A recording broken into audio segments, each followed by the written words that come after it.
어제 민주당 주도로 통과된 최상병 특검법에 대통령실이 즉각 거부권 행사를 시사하면서 여야 대치 전국이 가팔라지고 있습니다. 실제 대통령이 거부권을 행사할지 여부, 그리고 재표결 시 여당인 국민의힘의 이탈표 규모에도 관심이 쏠리고 있습니다. 국회 연결합니다. 이준혁 기자. 네, 국회입니다. 최상병 특검법 통과 이후에 대통령실이 엄중 대응 의사를 밝혔는데 정치권 반응은 지금 어떻습니까? 네, 민주당 핵심 관계자는 아침 YTN과의 통화에서 국민이 용납하지 않을 것이라며 강하게 반발했습니다. 특검을 거부하면 대통령 지지율이 20%도 돼도 깨질 가능성이 있다고 주장하며 거부권 행사에 경고음을 울렸는데요. 박주민 원내 수석 부대표도 자신의 SNS에 대통령실을 보고 있자니 끓어오르는 분노를 감출 수가 없다며 격양된 반응을 보였습니다. 대통령실이 죽음을 이용한 나쁜 정치라고 말한 것을 되돌려 대다수 국민이 원하는 법안이 나쁘다는 최악의 정치는 반드시 끝장날 것이라고 맹비난했습니다. 반면 국민의힘 윤재욱 원내대표는 제2요구권을 건의할 수밖에 없다는 반응을 보였는데요. 이태원 참사 특별법을 합의 처리함으로써 협치의 희망을 국민에게 드리고자 노력했지만 민주당의 입법 폭주에 김진표 국회의장이 가담했다고 반발했습니다. 국민의힘 핵심 관계자는 YTN과의 통화에서 이태원 참사 특별법으로 협치에 물꼬를 튼 만큼 최상병 특검법에 대해 협상도 가능했지만 이제 분위기가 깨졌다면서 이번 달 말 개최될 것으로 예상되는 본회의에서도 민생 법안이 설 자리는 없어졌다고 평가했습니다. 강대강 대치로 전국이 전환되면서 21대 남은 임기에서도 고준위 방사성 폐기물 특별법이나 연금 개혁안 등 다른 법안들 통과가 불발될 수 있다는 우려도 나옵니다. 네, 최상병 특검법이 어떤 내용이길래 이렇게 여야가 반목하고 있는 겁니까? 네, 최상병 특검법은 지난해 7월에 경북 수해 현장에서 실종자 수색 도중 숨진 채모 상병의 순직 사건 수사에 관한 법입니다. 사건 기록 이첩 보류 지시, 사건 기록 회수 등 일련의 과정에서 대통령실과 국방부의 개입이나 회유, 외압 등이 있었는지 의혹을 밝히는 내용인데요. 직무유기나 직권남용 등 혐의 수사 대상에 대통령실도 명시한 만큼 여권은 민감하게 반응하고 있습니다. 특검 활동 기간은 준비 기간 20일을 포함해 90일인데 대통령 승인을 받아 한 차례 30일 연장할 수 있습니다. 파견 검사 20명, 40명의 파견 공무원 등 최대 100여 명 규모의 메머드급 수사팀이 꾸려지게 됩니다. 특검을 꾸릴 때 대통령은 야권의 교섭단체, 사실상 민주당의 특검 후보 추천을 의뢰합니다. 해당 교섭단체가 대한변호사협회장으로부터 4명을 추천받아 이 가운데 2명을 추천하면 대통령은 사흘 안에 이들 중 1명을 특검으로 임명하게 됩니다.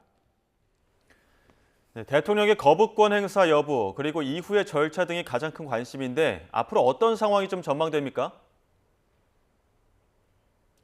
네, 대통령은 헌법에 따라 법안이 정부로 이송되면 15일 안에 거부권을 행사할 수 있습니다. 이송에 걸리는 시간은 법마다 제각각이지만 통상 일주일이 걸리는데요. 국회 사무처 관계자는 YTN과의 통화에서 이번 본회의에서 통과된 법안이 적어 이보다는 짧은 시간이 걸릴 것으로 내다봤습니다. 민주당은 거부권 행사까지 염두에 두고 이번 달 27일이나 28일쯤 본회의 개최를 추진하고 있는데요. 되돌아온 법안을 재표결에 붙이기 위함입니다. 재표결은 민주당 의석만으로 가능했던 첫 표결 시보다는 문턱이 높아집니다. 재적의원 과반 출석 의원 3분의 2 이상 찬성이 필요한데 구속 수감된 윤관석 의원을 제외하고 재적의원 295명 전원이 출석한다고 가정하면 197명의 찬성이 필요합니다. 현재 범여권 의석이 국민의힘 113석과 자유통일당 무소속 등 모두 115석인데 계산해보면 최소 17표 이상의 이탈표가 필요하다는 전망이 나옵니다. 범야권은 재표결이 불발되면 22대 국회에서도 특검법을 재발의하기로 한 상황입니다. 22대 국회에서는 범야권이 192석, 범여권은 108석인데 여권에서 8석만 이탈하면 대통령의 거부권을 행사하더라도 법 통과가 가능합니다. 결국 여러모로 이 여권의 이탈표가 주목되는 상황인데요.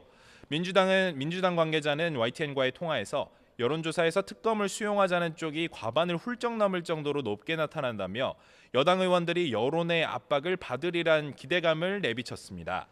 반면 국민의힘 조정훈 의원은 라디오 인터뷰에 인터뷰에서 낙선자들의 반란표가 있을 수 있다는 전망에 기분 나빠서 통과시켜야 하지 않은 수준의 의원은 없으리라고 확신한다며 일축했습니다. 네, 오늘 여야 일정도 전해주시죠. 네, 어제 국민의힘 비상대책위원장으로 임명된 황우여 상임고문이 잠시 뒤 오전 10시 반 서울 여의도 당사에서 기자회견을 엽니다. 비대위 구성과 차기 지도부 선출을 위한 전당대회 준비 등에 대한 입장을 밝힐 것으로 보이는데요. 황 위원장은 YTN과의 통화에서 4명의 지명직 비대위원에 대해서는 원내외, 노장청 세대, 지역 안배 등에 신경을 써 인선을 하겠다고 밝혔습니다. 또 할 일이 많은 만큼 원내대표를 9일 선출한 뒤 10일쯤부터는 비대위를 가동하려는 생각이라고 덧붙였습니다. 다만 황 위원장은 당원 100% 전당대회 규칙 개정 등에 대해서는 별도 언급은 하지 않을 것으로 예상됩니다. 이런 가운데 더불어민주당은 오늘 22대 국회 당선인 총회를 열고 원내대표를 선출합니다. 비례위성정당으로 출범시켰던 더불어민주연합의 흡수 합당 절차를 최근 마무리하면서 모두 171명의 당선인이 투표에 참여하는데요. 지난달 25일에서 26일까지였던 후보 등록 이틀 동안 접수된 후보는 단 1명, 3선 고지에 오른 친명 박찬대 의원입니다. 전례 없는 단독 입후보라 투표는 찬반을 묻는 식으로 이뤄지는데 사실상 추대가 될 것이라는 관측이 나오고 있습니다. 원내대표 선거 단독 입후보는 지난 2003년 민주당의 전신인 열린우리당이 원내 총무를 대표로 격을 높인 지 21년 만에 최초입니다. 지금까지 국회에서 전해드렸습니다.